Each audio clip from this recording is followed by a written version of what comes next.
Hello ನಮಸ್ತೆ, ಹೇಗಿದ್ರೆಲ್ಲರೂ? ನನ್ನ ಇವತ್ತಿನ ವಿಡಿಯೋದಲ್ಲಿ ಪರ್ಫೆಕ್ಟ್ ಆಗಿ ದಿನ ನಾವು ಉದ್ರುದ್ರಾಗಿ ಅನ್ನನ ಹೇಗೆ ಮಾಡ್ಕೊಳ್ಳೋದು ಅಂದರೆ ಕುಕ್ಕರಲ್ಲಿ ಮತ್ತು ಕುಕ್ಕರ್ ಇಲ್ಲದೆ ಕೂಡ ಯಾವ ಮೆಥಡನ್ನು ಫಾಲೋ ಮಾಡಬೇಕನ್ನೋದು ಕೆಲವೊಂದು ಟಿಪ್ಸನ್ನು ಹೇಳ್ಕೊಡ್ತಾ ಇದ್ದೀನಿ. ಈ ವಿಡಿಯೋನ ನೋಡಿ ವಿಡಿಯೋ ಇಷ್ಟ ಅಂದರೆ ಲೈಕ್ ಮಾಡಿ. ಅದೇ ಥರ ಇಲ್ಲಿ ತನಕ ನೀವು ಯಾರಾದರೂ ನನ್ನ ಚಾನೆಲ್ಗೆ ಸಬ್ಸ್ಕ್ರೈಬ್ ಆಗಿಲ್ಲದಿದ್ದರೆ ಸಬ್ಸ್ಕ್ರೈಬ್ ಆಗಿ ನನ್ನ ವಿಡಿಯೋಸ್ನ ನೋಡಿ ಲೈಕ್ ಮಾಡಿ, ಶೇರ್ ಮಾಡಿ, ನನ್ನ ಈ ಪ್ರಯತ್ನನ ಸಪೋರ್ಟ್ ಮಾಡಿ. ಥ್ಯಾಂಕ್ಸ್ ಎಲ್ರಿಗೂ. ವೈಟ್ ರೈಸ್ ಅನ್ನನ ಪರ್ಫೆಕ್ಟ್ ಆಗಿ ಒಂದು ಚೂರು ಹಾಳಾಗದಂತೆ, ತಳ ಹಿಡಿಯದಂತೆ, ಮುದ್ದೆಯಾಗದಂತೆ ಹೇಗೆ ಮಾಡೋದು ಅನ್ನೋದನ್ನ ಇವತ್ತಿನ ವಿಡಿಯೋದಲ್ಲಿ ನೋಡ್ಕೊಂಬರೋಣ. ಮೊದಲ ಮೆಥಡ್ ವಿದೌಟ್ ಕುಕ್ಕರ್ ಅಂದರೆ ಪಾತ್ರೆಯಲ್ಲಿ ಹೇಗೆ ಬೇಯಿಸೋದು ಅನ್ನೋದನ್ನು ಹೇಳ್ಕೊಡ್ತಾ ಇದ್ದೀನಿ. 1 ಲೋಟದಷ್ಟು ರೈಸನ್ನು ತಗೊತಾ ಇದ್ದೀನಿ. ಮೊದಲು ಇದನ್ನ ನೀಟಾಗಿ ಚೆಕ್ ಮಾಡ್ಕೋಬೇಕು, ಏನಾದರೂ ಕಸ ಕಡ್ಡಿ ಹುಳಗಳಿದೆಯಾ ಅಂತ. ಅದನ್ನೆಲ್ಲ ಆರಿಸ್ಬಿಟ್ಟು ನಾವು ನೀಟಾಗಿ ತೊಳ್ಕೋಬೇಕಾಗುತ್ತೆ. ಒಂದು ಪಾತ್ರೆಗೆ ಹಾಕಿಬಿಟ್ಟು ಮಿನಿಮಮ್ 2 ಸರಿ ನೀವು ನೀರಲ್ಲಿ ರೈಸನ್ನು ಕ್ಲೀನಾಗಿ ತೊಳ್ಕೋಬೇಕು. ಮೊದಲನೇ ಸರಿ ತೊಳ್ಕೊಂಡಾಗ ಏನಾಗುತ್ತೆ, ಅದರಲ್ಲಿದ್ದ ಡಸ್ಟ್ ಕೊಳೆ ಎಲ್ಲ ಕ್ಲೀನ್ ಆಗುತ್ತೆ. 2ನೇ ಸರಿ ನೀವು ನೀರು ಹಾಕಿ ಕ್ಲೀನ್ ನೀರಲ್ಲಿ ತೊಳೆದಾಗ ರೈಸ್ ತುಂಬನೇ ಕ್ಲೀನ್ ಆಗುತ್ತೆ. ನೀಟಾಗಿ ತೊಳೆದುಕೊಂಡು ಅದಾದ ನಂತರ ಇವಾಗ ನಾನು ಇದೇ ಪಾತ್ರೆಯಲ್ಲಿ ರೈಸನ್ನು ಬೇಯಲಿಕ್ಕೆ ಇಡ್ತಾ ಇದ್ದೀನಿ.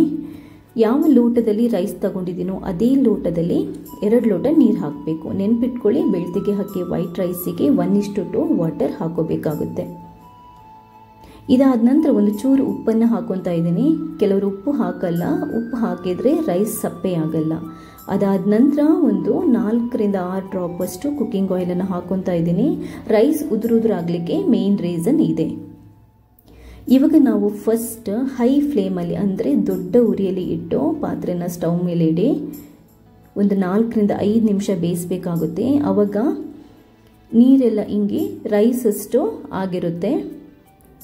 ಫಸ್ಟ್ ಹೈ ಫ್ಲೇಮಲ್ಲಿ ನಾವು ಲಿಡ್ಡನ್ನು ಕ್ಲೋಸ್ ಮಾಡದೆ ಬೇಯಿಸಬೇಕು. ಮುಚ್ಚಳ ಮುಚ್ಚಿಡಬೇಡಿ, ಮುಚ್ಚಳ ಮುಚ್ಚಿದ್ರೆ ಅದು ಉಕ್ಕುತ್ತೆ.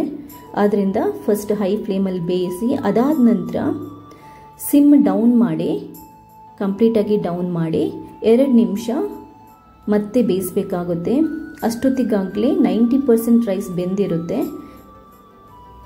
ಇವಾಗ ಕೊನೆಯದಾಗಿ ಲಿಡ್ಡನ್ನು ಒಂದು ಮುಚ್ಚಳನ ಮುಚ್ಚಿಬಿಟ್ಟು ಕಮ್ಮಿ ಫ್ಲೇಮ್ ಇಟ್ಟು ಅಂದರೆ ಸಿಮ್ಮಲ್ಲಿ 2 ನಿಮಿಷ ಮತ್ತೆ ಬೇಯಿಸಬೇಕಾಗುತ್ತೆ. ಇವಾಗ ಏನಾಗುತ್ತೆ, ಸಿಮ್ಮಲ್ಲಿ ರೈಸ್ ಬೆಂದ್ಬಿಟ್ಟು ಪರ್ಫೆಕ್ಟಾಗಿ ರೈಸ್ ಬೆಂದಿರುತ್ತೆ. ಮತ್ತು ಮುದ್ದೆನೂ ಆಗಲ್ಲ, ತಳನೂ ಹಿಡ್ದಿರಲ್ಲ. ಫಸ್ಟ್ ಹೈ ಫ್ಲೇಮಲ್ಲಿ ಒಂದು 4 ನಿಮಿಷ, ಅಷ್ಟೊತ್ತಿಗೆ ಒಂದು 70% ರೈಸ್ ಬೆಂದಿರುತ್ತೆ. ಅದಾದ ನಂತರ 2 ನಿಮಿಷ ಲೋ ಫ್ಲೇಮಲ್ಲಿ ಮುಚ್ಚಳ ಮುಚ್ಚದೆ, ಅವಾಗ 90% ರೈಸ್ ಬೆಂದಿರುತ್ತೆ. ಕೊನೆಯದಾಗಿ ಮುಚ್ಚಳ ಮುಚ್ಚಿ ಸಿಮ್ಮಲ್ಲಿ 2 ನಿಮಿಷ ಬೇಯಿಸಿದ್ರೆ ಪರ್ಫೆಕ್ಟ್ ಆಗಿರುವಂಥ ಅನ್ನ ರೆಡಿಯಾಗುತ್ತೆ. ನೋಡಿ, ಒಂದು ಚೂರು ತಳ ಹಿಡ್ದಿಲ್ಲ, ರೈಸ್ ಕೂಡ ಬಿಡಿ ಬಿಡಿಯಾಗಿ ಬಂದಿದೆ, ಒಂದು ಚೂರು ಮುದ್ದೆ ಕೂಡ ಆಗಿಲ್ಲ. ನೋಡಿದ್ರಲ್ಲ ಎಷ್ಟು ಪರ್ಫೆಕ್ಟ್ ಆಗಿ ಅನ್ನನ ಮಾಡ್ಕೊಂಡ್ವಿ ಅಂತ. ಇವಾಗ 2ನೇ ಮೆಥಡನ್ನು ಹೇಳ್ಕೊಡ್ತಾ ಇದ್ದೀನಿ. ಕುಕ್ಕರಲ್ಲಿ ಅನ್ನನ ಬೇಯಿಸೋ ಮೆಥಡನ್ನು ನೋಡ್ಕೊಂಬರೋಣ. ಈ ಲೋಟದಲ್ಲಿ 1 ಲೋಟದಷ್ಟು ರೈಸ್ ತಗೊಂಡಿದ್ದೇನೆ, ನೀಟಾಗಿ ತೊಳ್ಕೊಂಡಿದ್ದೇನೆ ಇದನ್ನ. ಇವಾಗ ಅದೇ ಲೋಟದಲ್ಲಿ ನಾವು 2 ಲೋಟ ನೀರು ಹಾಕೋಬೇಕಾಗುತ್ತೆ. ನೀರು ಹಾಕೊಂಡು ಒಂದು ಸ್ವಲ್ಪ ಉಪ್ಪು ಹಾಕೊಳ್ಳಿ. ಅದಾದ ನಂತರ ಒಂದು 4ರಿಂದ 6 ಡ್ರಾಪ್ ಅಷ್ಟು ಕುಕ್ಕಿಂಗ್ ಆಯಿಲನ್ನು ಹಾಕೋಬಹುದು. ಕುಕ್ಕಿಂಗ್ ಆಯಿಲ್ ಹಾಕದೇನು ಮಾಡ್ಬೋದು, ಬಟ್ ಉದ್ರುದ್ರಾಗಿ ರೈಸ್ ಬೇಕು ಅಂತಂದರೆ ಕುಕ್ಕಿಂಗ್ ಆಯಿಲನ್ನು ಹಾಕೊಳ್ಳಿ.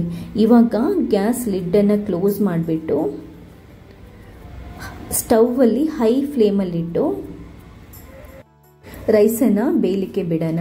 ನೀವು ಕುಕ್ಕರಲ್ಲಿ ಇಟ್ಟು ಬೇಯಿಸೋದಿದ್ರೆ 2 ವಿಷಲ್ ಹಾಕೋಬೇಕಾಗುತ್ತೆ. ಕೆಲವರು ಒಂದೇ ವಿಷಲ್ ಹಾಕಿಸ್ತಾರೆ, ಬಟ್ 1 ವಿಷಲ್ ಹಾಕಿದರೆ ರೈಸ್ ಸ್ವಲ್ಪ ಗಟ್ಟಿ ಇರುತ್ತೆ, ಬೆಂದಿರಲ್ಲ. ಆದ್ದರಿಂದ ನಾನು ಯಾವಾಗಲೂ 2 ವಿಷಲ್ ಹಾಕಿರ್ತೀನಿ. ಮಕ್ಕಳೆಲ್ಲ ಇರುವಾಗ ಅಥವಾ ಏಜ್ ಆದವರು ಇದ್ದಾಗ 2 ವಿಷಲ್ ಹಾಕಿದರೆ ತುಂಬಾ ಪರ್ಫೆಕ್ಟಾಗಿ ರೈಸ್ ಬೆಂದಿರುತ್ತೆ. ಇಲ್ಲ ರೈಸ್ ತುಂಬಾ ಗಟ್ಟಿ ಬೇಕು ಅಂತಿದ್ರೆ 1 ವಿಷಲ್ ಸಾಕಾಗುತ್ತೆ. ಇವಾಗ ನಾನಿದು 2 ವಿಷಲ್ ಹಾಕಿ ಬೇಯಿಸಿರುವಂಥ ರೈಸ್ ನೋಡಿ ಎಷ್ಟು ಪರ್ಫೆಕ್ಟ್ ಆಗಿ ಬೆಂದಿದೆ ಅಂತ. ಬೇಯಲಿಕ್ಕೂ ಚೆನ್ನಾಗಿ ಬೆಂದಿದೆ, ಉದುರುದ್ರಾಗಿ ಕೂಡ ಬಂದಿದೆ, ಒಂದು ಚೂರು ಮುದ್ದೆ ಆಗಲ್ಲ. ನನ್ನ ಇವತ್ತಿನ ವಿಡಿಯೋ ನಿಮ್ಗೆ ಇಷ್ಟ ಆಗಿದ್ದಲ್ಲಿ ಲೈಕ್ ಮಾಡಿ, ಶೇರ್ ಮಾಡಿ. ಅದೇ ಥರ ಇಲ್ಲಿ ತನಕ ನೀವು ಯಾರಾದರೂ ನನ್ನ ಚಾನೆಲ್ಗೆ ಸಬ್ಸ್ಕ್ರೈಬ್ ಮಾಡಿಲ್ಲದಿದ್ದಲ್ಲಿ ಸಬ್ಸ್ಕ್ರೈಬ್ ಮಾಡಿ. ನನ್ನ ವಿಡಿಯೋಸ್ನ ನೋಡಿ ಲೈಕ್ ಮಾಡಿ, ಶೇರ್ ಮಾಡಿ. ನನ್ನ ಈ ಪ್ರಯತ್ನನ ಸಪೋರ್ಟ್ ಮಾಡ್ತಾ ಇರಿ. ಥ್ಯಾಂಕ್ಸ್ ಎಲ್ರಿಗೂ.